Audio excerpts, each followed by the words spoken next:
So it's still not completely live, so we can talk normally.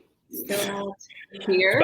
About life and money and stress and parents and Yeah. sorting cycling.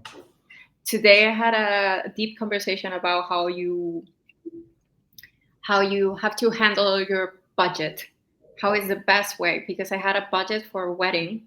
I said that my Mm. best friend is getting married, so this is the budget to spend. Hmm. I spent more time concerned about the budget and how much I was spending, and then I ended up overspending. So Yeah, yeah. That's I how guess, budgeting goes. Hmm. yeah. It's how it is. So I think now we're live. Okay. So welcome everyone. Again, we're here having a webinar, and I think this one is a exciting one. So before we start, I would like to make some introductions. My name is Viviana. I'm from applitracker. Applitracker is a digital tool that is designed to help you maintain your organization when it comes to job applications in a safe environment. And today I'm joined here by Jason Banks, and we're going to talk about finance. And I'm pretty sure this is the best person that you can imagine to talk about finance, and someone that has a last name that says Banks. Yeah, So that's true. I give the floor to you, Jason, for you to present yourself. Sure. Thank you, Viviana. Hello, everyone. My name is Jason. I am the co-founder and CEO of Iris.fyi. We have a money mindfulness platform that uses daily money mindfulness, structured guidance, community, and care to help people come up with strategies to improve their financial well-being, make financial strategies, and make decisions and move forward with their life and their goals. This is, I guess, you're the perfect person to guide us into to really understand what it means to have a financial mindset, and especially when you have these constant changes in job search. And when I say transition and changes, it could be that unfortunately you're affected by layoffs, or you're thinking about making a complete different career change, or you're actively looking for something different. So I want to remind everyone before we start that to please leave whatever questions you have for Jason in the comment section. And I think I want to choose a question in my mind, but not a question. More of a personal statement that we had. So when we were organizing the webinar, you make the remark to have that there was a big distinction between financial education and financial mindset. Could you share with everyone what you said to us? Sure. I take this view both from my own experience, but also just from what I have learned from the research and from our users. Right. When it comes to financial literacy, people often focus on the knowledge part of literacy, which is understandable because of the word literacy. But financial literacy has a few different dimensions, primarily knowledge, behavior, and attitude. And particularly for adults, most adults actually have a better sense of how money and finance and math works than they give themselves credit for. Because as an adult who is making decisions, you're using math all the time. You're dealing with money all the time. So knowledge isn't really the main issue, right? And research shows this. Financial literacy research shows that when it comes to the three dimensions, knowledge, behavior, and attitude, that where people really, really lack is attitude. And of course, if you don't have the sense that there's any value to learning, if you don't have a confidence in the future, then of course you won't really change your behavior, and then you won't really change your knowledge. If you need to improve your knowledge, it's hard to do so if you don't really feel like it. So the education it can be important for optimizing and at the margins, and for like a really specific thing, right? If you are a person who is going to be receiving governmental benefits, and then there are certain requirements you need to achieve, that's a knowledge point that's really quite important. But for the most part, it's not so much about that, so much as about the attitude and mindset you have going into it that really affects outcomes. I want to call a specific change to what I'm saying.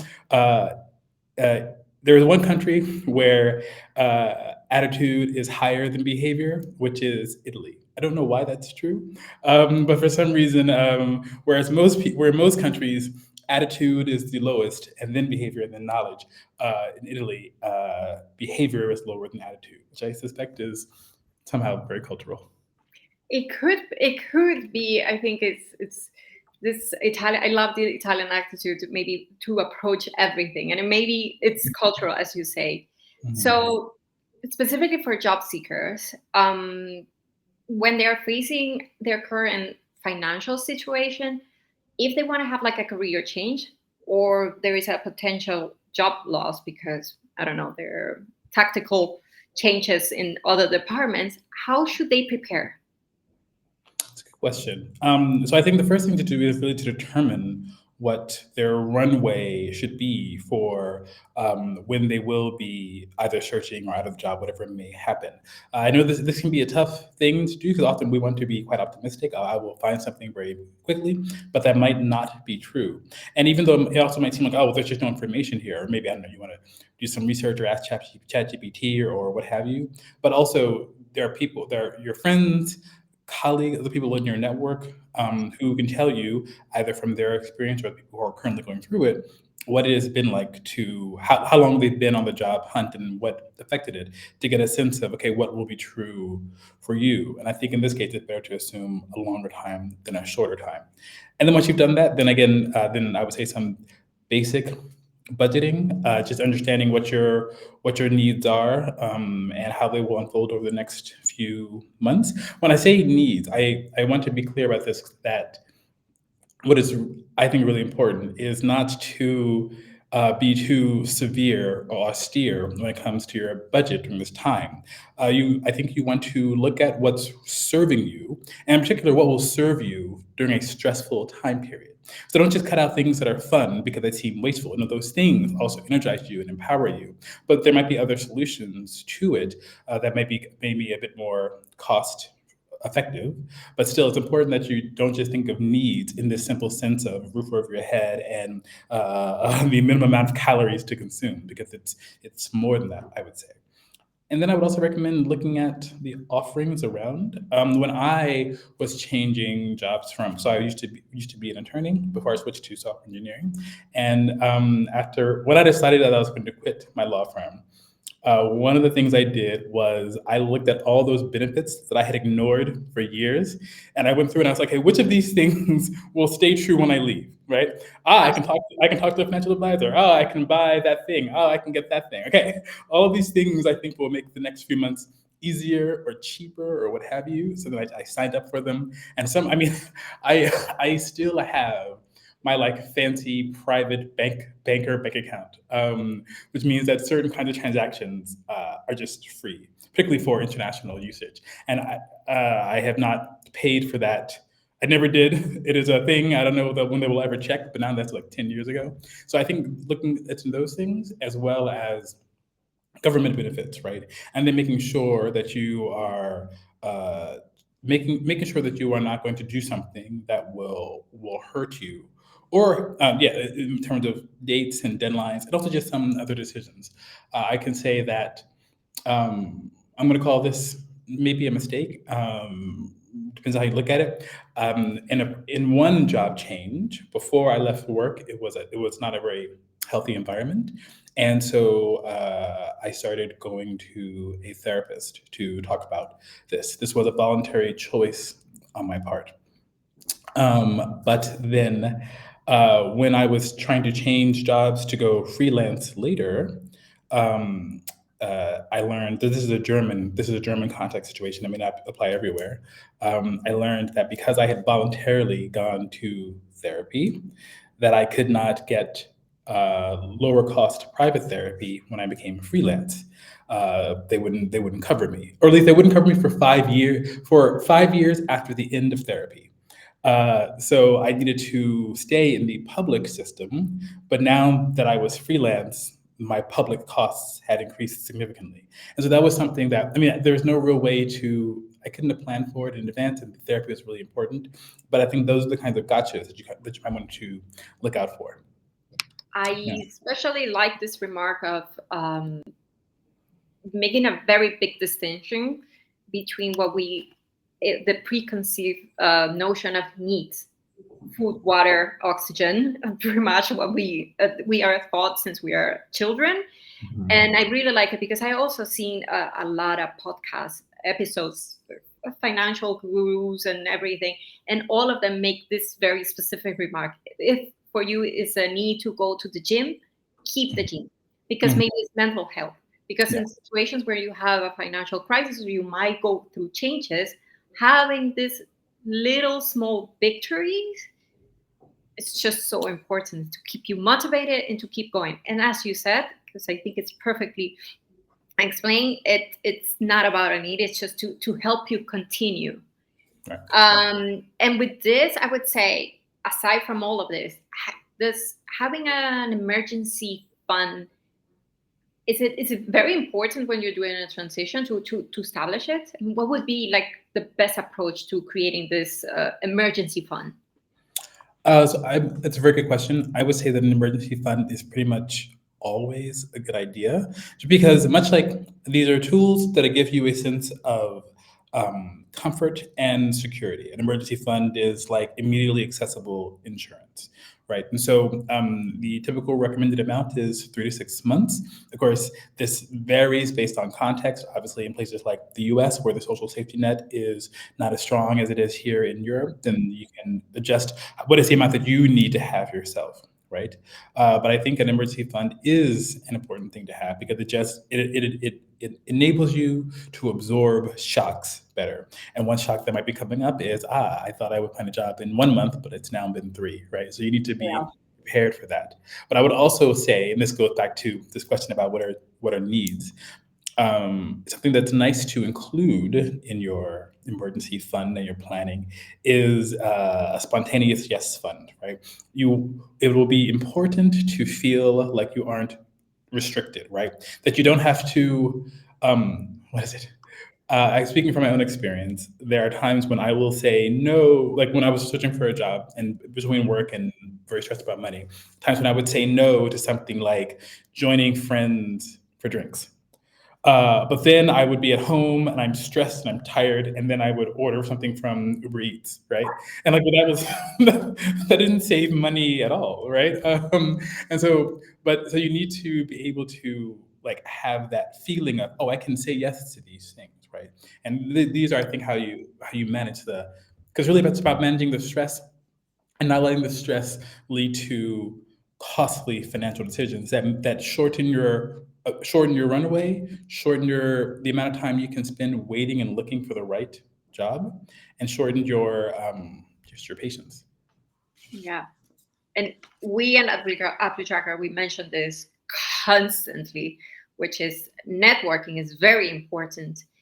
And it, being very important into this, it means that sometimes saying yes to having a drink or walk in the park, it might not have to be a big investment financially, but it can lead you to something, because sometimes this human contact with your friends or with your network, it can grow, it can actually help you find this next opportunity. And I think for me, the amount of times that I have seen ideas and opportunities come just from a conversation, Mhm. just us. The way we're here, it came from a conversation, and it Yeah, was just an investment of time, and it was completely worth it, I think. yeah, absolutely. And I comment on that. yeah, and Um, I was, yeah, oh, sorry. please, no, please. Well, I was going to add, I don't know if this remains true, but when I was studying sociology in university, one of my favorite pieces was by this researcher from the 80s or 90s, Mark Granovetter, and it was about the strength of weak ties, right? So the thing you've noticed about when the talking to friends, and that's where opportunities came from, is also backed by the research. Not just talking to your friends, but really talking to basically everyone.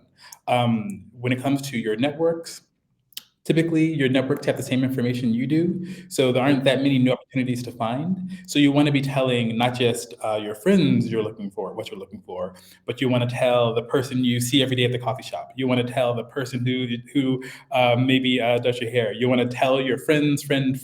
You want to go to bars and just tell total strangers that you are looking for opportunities, because that is how you get outside of your network bubble and actually get new information. 100%. Yeah, inspiration always comes from different places. Inspiration and opportunities. Yeah. So, but we spoke about the emergency fund, and now I would say, inside of this emergency fund, where do we place debts? Sometimes we're job searching, sometimes we lose our jobs, but it doesn't mean that the debt it's going to wait for us. It will continue to be there. So how can actually we can prepare specifically for this, to tackle this, the debts? I mean, yeah, exactly. So those fixed costs need to be a part of your emergency fund planning, your budgeting. You can't get away from them. That's why they're fixed costs, right? I would say that something to think about is no, sorry, I won't say that. What I will say is, depending on the context in which your debt comes from, or it is, whether it is education debt, which is my case as an American, or consumer debt, which is also my case as an American, then depending on where it is, the people who are servicing the debt might be open to you calling them and having conversation about the fact that your circumstances have changed. And of course, you still need to pay attention to the terms here, but that can be an effective way to lower those costs, at least for a time period, because it requires being willing to acknowledge you have the debt and that you're proactively trying to work with it, as opposed to what I think many people do, which is to pretend that it's not a thing and to just hope that it will not come up, right? It is almost certainly better to be proactive, and that to make sure that it's part of your planning, and to look into ways to see if you can lower the costs. And when it comes to strategies and tools that we can actually, that will help us plan this short-term financial needs, which ones would you advise? That's a good question. I would say that the most important thing, and I wouldn't call this a tool, but it goes to this like mindset question, which is and I touched on this a few times, but it is to accept that this might not be a short-term thing, right? You might be out of work much longer than you imagine. In I can speak. This is my experience, and a lot of what led to not what led to me working on Iris, but led to how Iris currently works, as well as the experience of people that we've talked to of I thought I would find a job faster. I thought the job would pay what I used to get or more. And so even though I had a budget, I didn't really follow it. I still went on this holiday and that holiday, went to that friend's wedding. I thought it would come, maybe lent money to friends because you were a generous person and you thought, okay.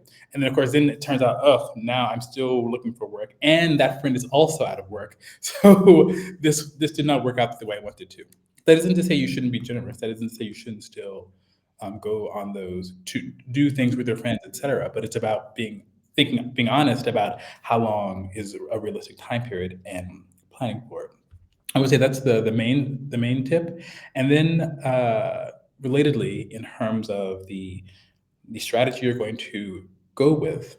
And we may touch on this later, but I sort of talked a bit around the topic of budgeting. Generally speaking, budgeting I think is a thing to is a tool that is important to have in your toolkit, but is not one that you should rely on. Research shows that budgeting doesn't work.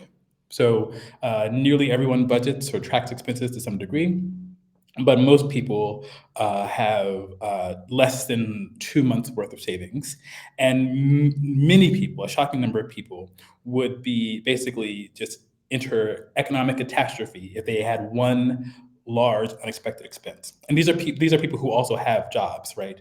And so if you are unemployed or in between things, then it's even more likely that you might have this sensitivity. So budgeting is important to feel comfortable about what's going on, to have a sense of things, but you should not set it and forget it, right?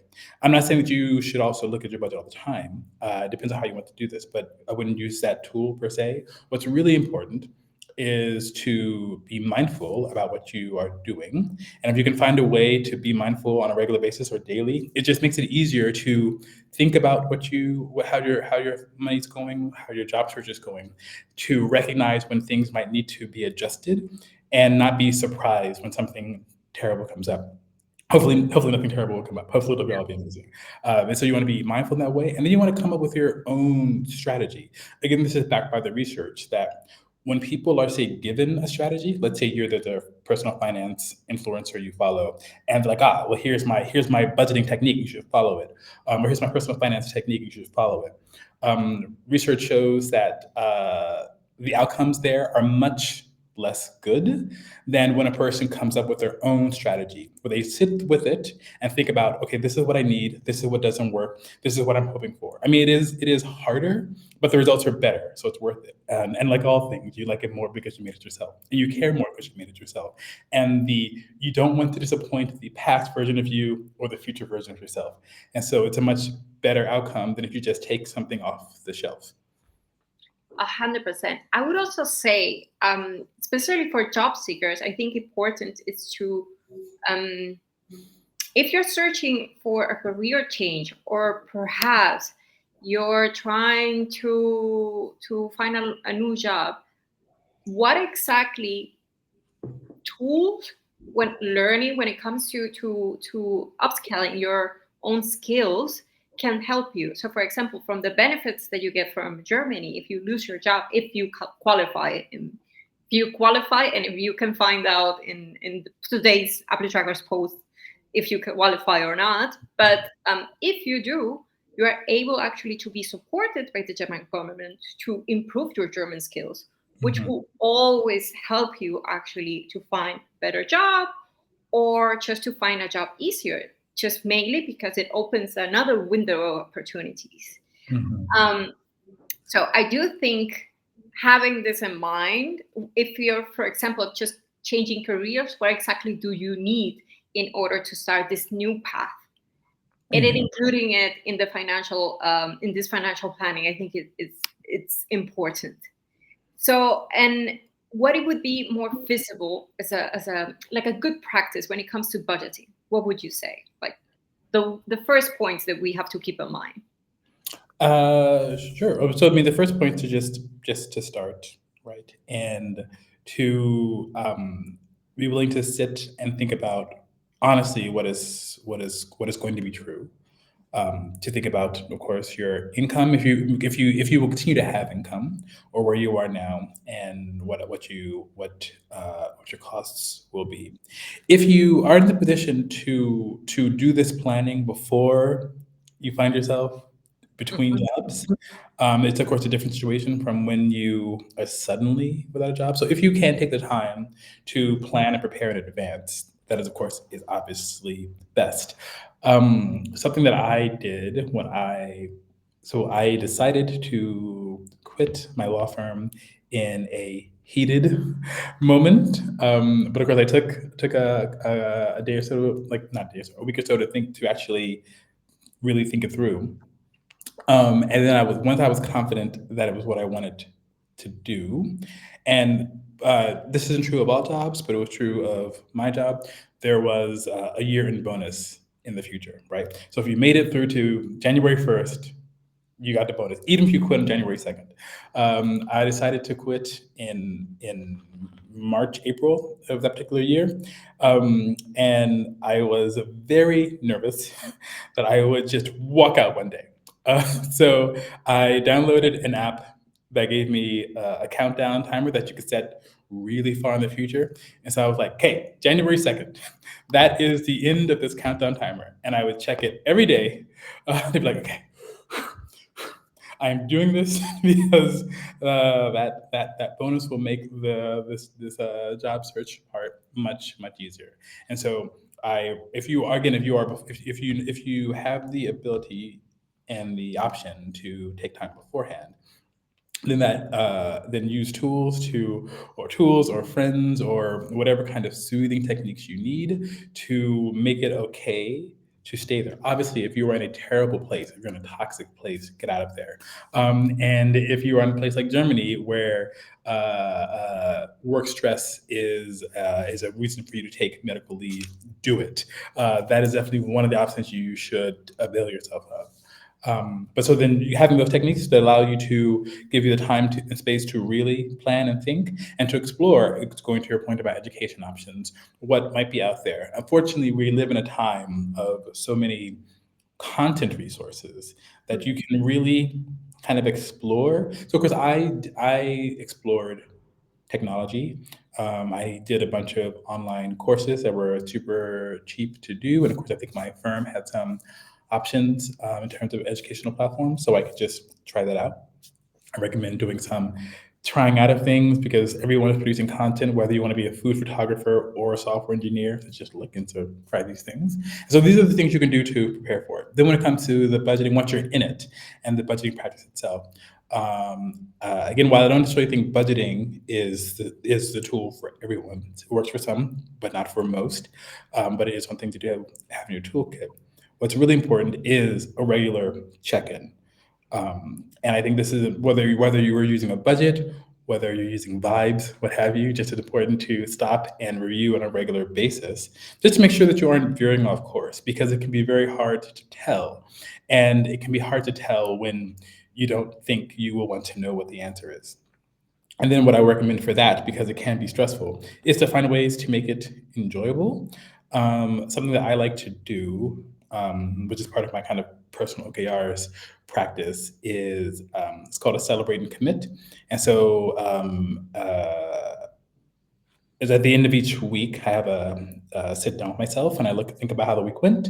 And it's always meant to be like a nice thing. So I usually like maybe do it in a cafe with like a treat to myself, or I like put on music that I really like. Or actually, what I started doing, because the cafe starts to to rack up in terms of calorie and costs, is that I will treat myself to decluttering, because cleaning up is actually, for many people, because we've all been raised to be good workers because of capitalism, cleaning up can be a great way to calm down and feel better and feel a sense of control. And so it's actually, even though as as children we perhaps hated it, but as adult it can be this thing that was a chore. It actually can be quite joyful. And so it can be a nice way to, so you sit down, do the thing that's hard, and then you treat yourself to something nice, whatever that might be, and that could be quite good. Or what I've also started doing more is, so I have a partner, and I have actively incorporated him into this check-in process, so that there's someone who can be a little tough. He's German. But also is supportive and kind, and it also is also so he can be there doing his own financial check-in with himself as well. And so then we're there together. I think it's really important to not be alone, as you were saying before about talking with friends, going to the park, going for walks. It's important to have this check-in process and to make the parts that are hard as easy as possible, so that they can still stay a part of the routine. That's what I would say. 100%. I think I mentioned it a few days ago. My own experience growing up in Venezuela. We do not. I grew up in a way or in an environment where they said, "Do not speak about money because that's considered rude and it's impolite." So this mentality, which I understand, it's a delicate subject for depending on where your situation, it could be a delicate subject, but also how are we going to learn? You create a bubble for yourself with your own beliefs, and if you don't expand it, then you're just meant to be stuck in a cube, and you create a barrier for yourself.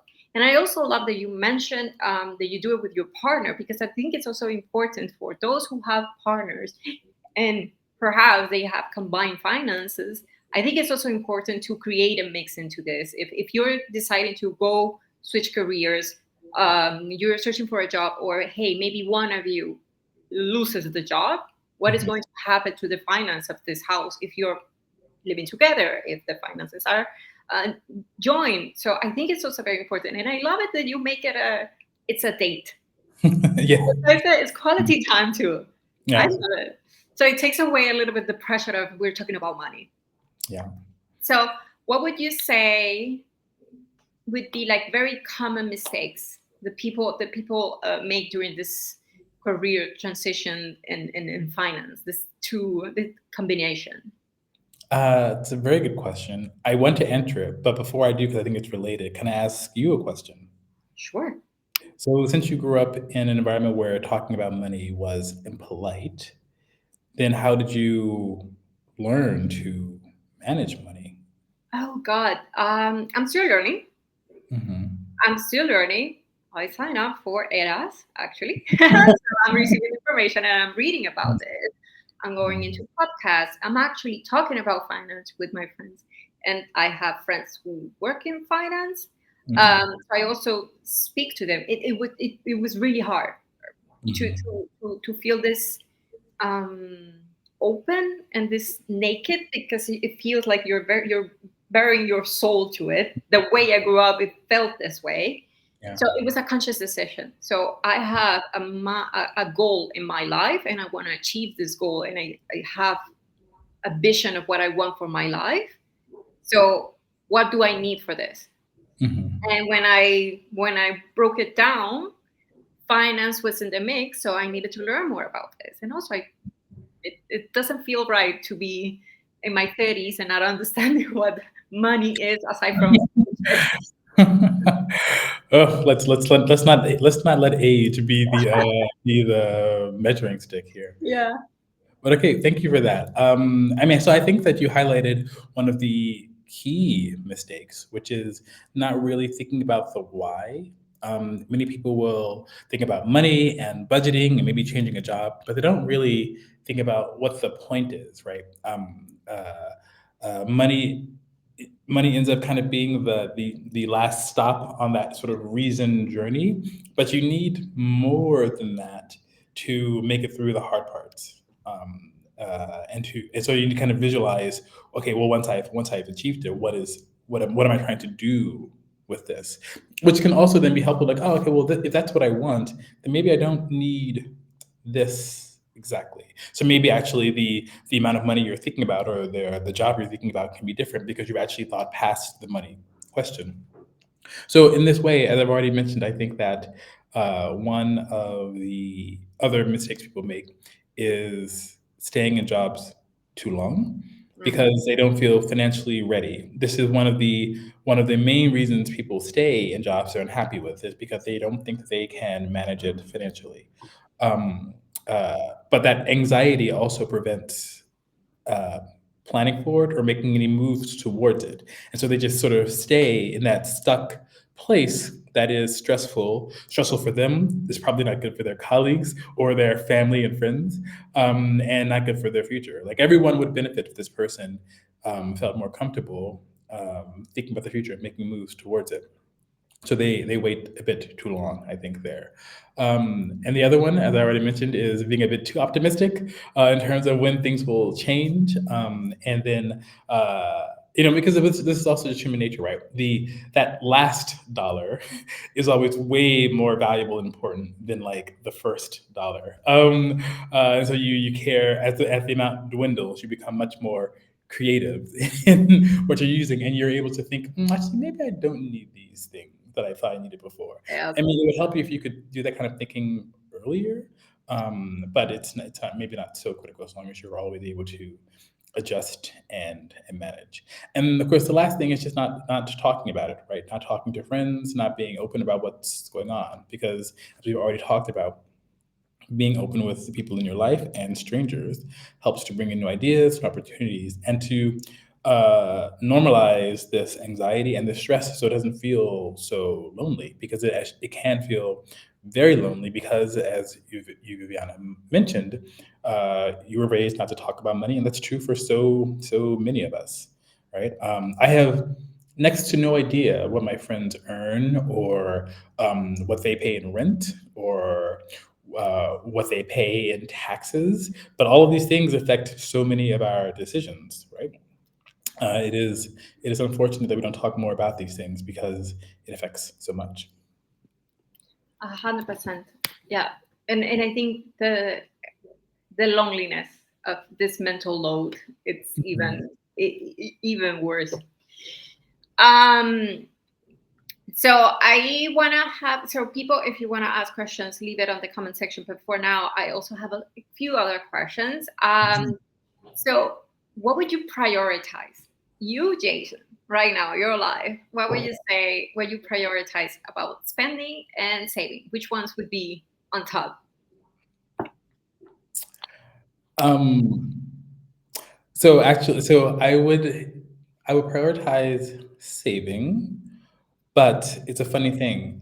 Again, going back to the research, I like research. So research shows that saving even just a little, like there's a study from the UK, I want to say 2 years ago, but saving even a pound a day, just 1 pound a day, had massive benefits in terms of people's feeling safe and secure in their financial future. Right.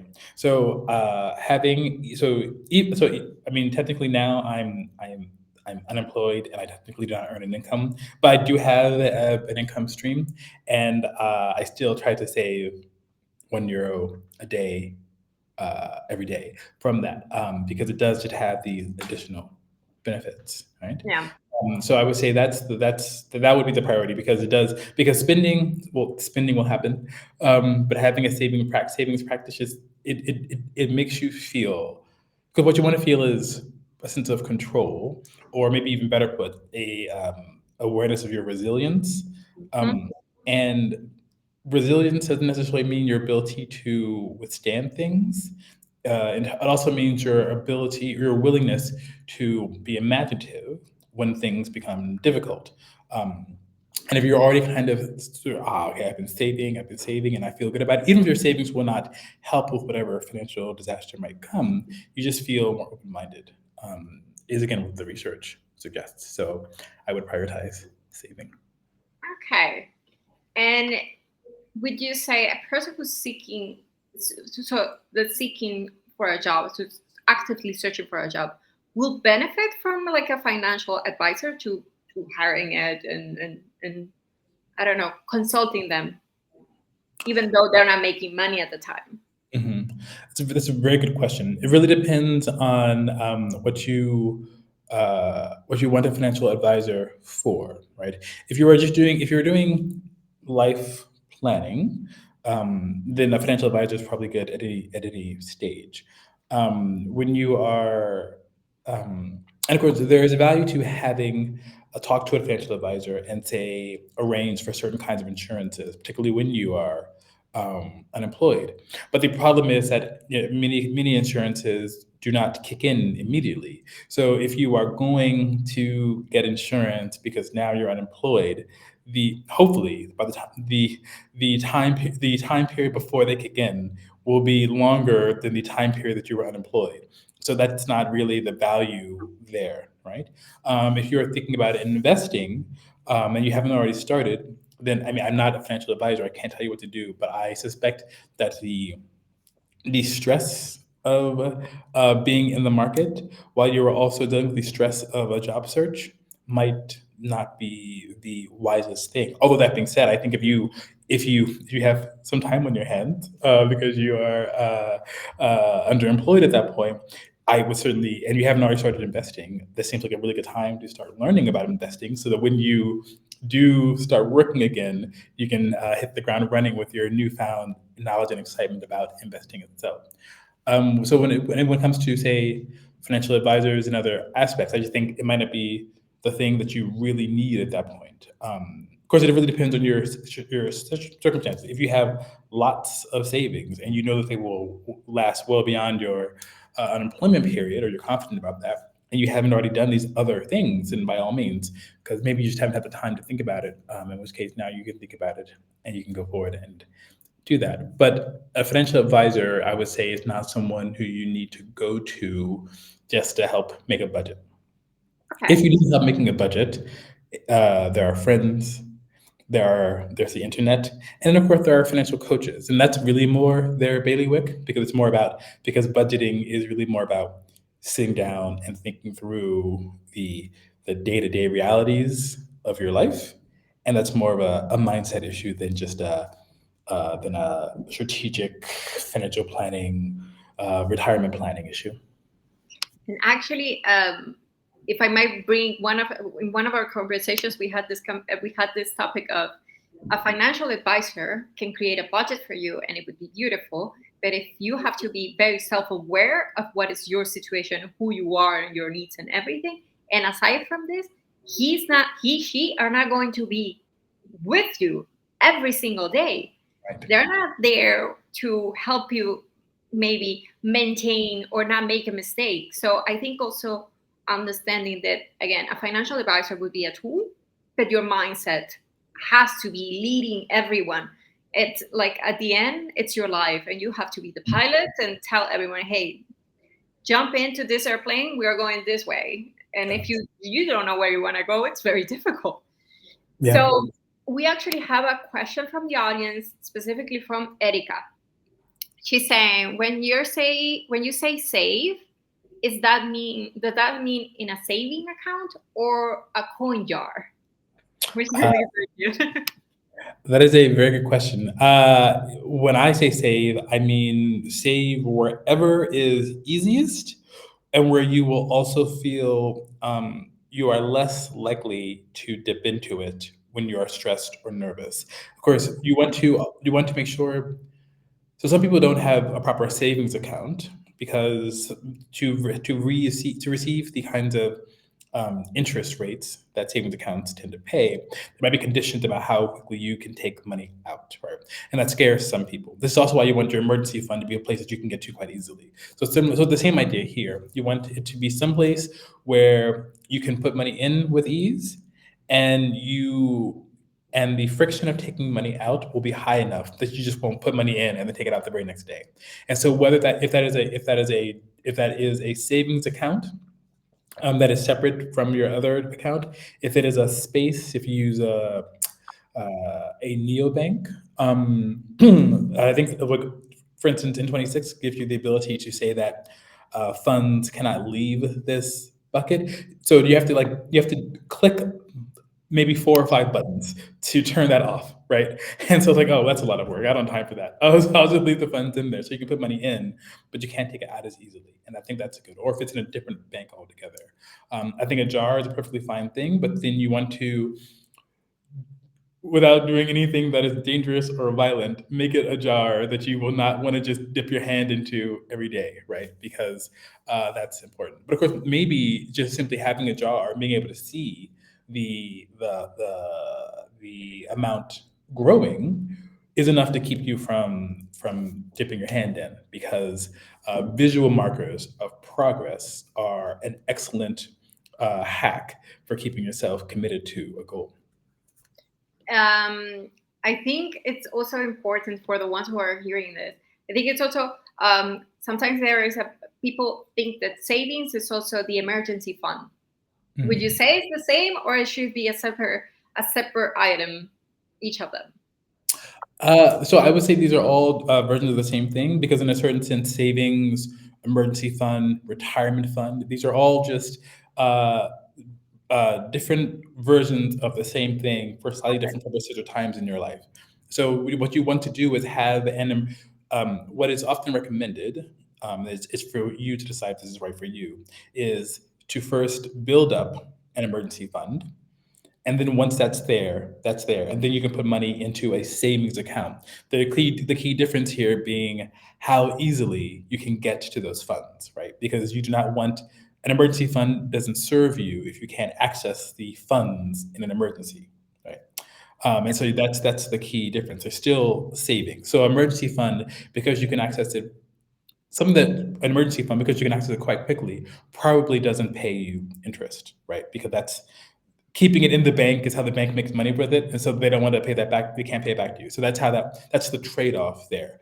But you do want to have it someplace else, right? And so this is the key difference. Something that I do want to add here, because I didn't add this before, is again the research shows that so there are some people who don't save, right? And that's many of us. There are other people who save to a fault. So there's research that this is similar to the people who don't leave work until it's too late because they're not ready yet.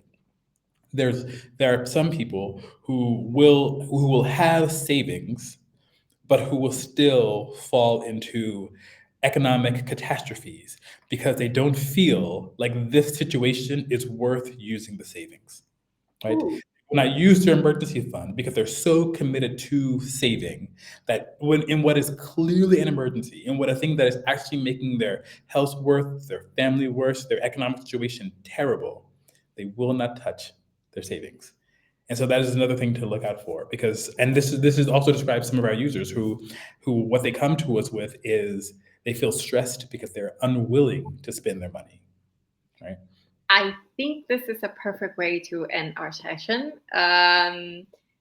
Thank you so much, Jason, for being with us. Please share with us what you're creating right now. Let's talk about this. I give the floor to you again. Sure, thank you. So again, my name is Jason. I am the co-founder and CEO of Iris. We use money mindfulness, structured guidance, and community and social impact to help people to build strategies that are tailored to their particular needs to move forward with their towards their financial goals. We aim for systemic change, so things that really, if you are facing money avoidance, or you just don't even know where to begin, right? Because our research shows that many people just need help figuring out how to move forward. But because most of us are adults who have lived a life, we actually do know what we need to do. We just need help sort of making sense of it and putting it into a structure that works for us. And so our app helps people to do that. And we motivate people using social impact. So as users earn points from completing activities, those points correspond to donations that we make to social impact organizations who are also chosen by the community because we want to make it a very community driven thing. And then lastly, because new habits are hard, the way the activities work is that activities are emailed to users. So after they register, they don't necessarily need to log in again or not so often because we're not trying to capture your attention. You need to log in every day. The activities will go to your email inbox, but you use the app to track what you're doing, to communicate with other users, trying to communicate, but to learn from other users and to engage in social impact. And then also some check-in surveys every week or so. Perfect. Thank you so much again, Jason. And for everyone who's here, if you want to be one of the first ones to experience Happily Tracker, here's a QR code. We're trying to make job applications more efficient, more easy for you job seekers. So please use this QR and we see each other in our next webinar in June. Thank you so much, Jason, and have a great day, everyone. Thank Bye. you. Cheers.